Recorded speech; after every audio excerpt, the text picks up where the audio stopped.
Premier tour des présidentielles, Socle dénonce les irrégularités.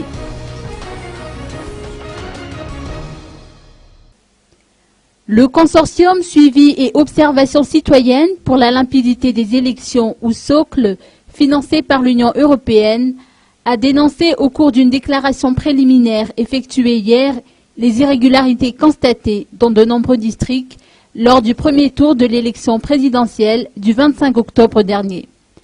Sur l'ensemble des bureaux de vote observés par le dit consortium, près de 14 930 électeurs ne figuraient pas dans la liste électorale. Des cas d'assistance au vote sur l'utilisation du bulletin unique jusque dans l'isoloir a également été constaté, portant atteinte au secret du vote. Par ailleurs, des procès-verbaux ont été rédigés et signés dans l'enceinte même des SRMV.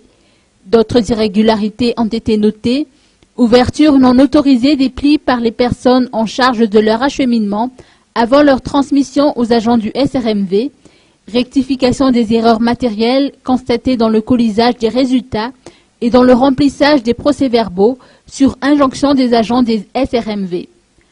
Selon les précisions apportées, le peuple malagasy a voté massivement, exprimant ainsi sa volonté de sortir de la transition par la voie démocratique des urnes. Des recommandations ont ainsi été émises par le Socle. Suivant son observation vigilante du processus électoral jusqu'à la proclamation des résultats définitifs, Socle encourage tous les acteurs nationaux et internationaux à continuer leur engagement pour un processus électoral crédible et accepté par tous pour le peuple malgache. Sur ce, voici nos recommandations. Premier point, le renforcement des formations des membres des bureaux de vote et des membres de la SRMV.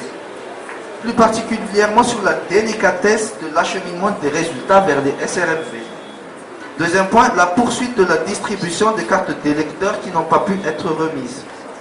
Troisième point, l'incitation de ceux qui n'ont pas été inscrits sur la liste électorale à disposer auprès du président du tribunal de première instance de leur domicile, l'insertion de leur nom dans la liste électorale dans les 15 jours précédant le second tour de la présidentielle et des législatives.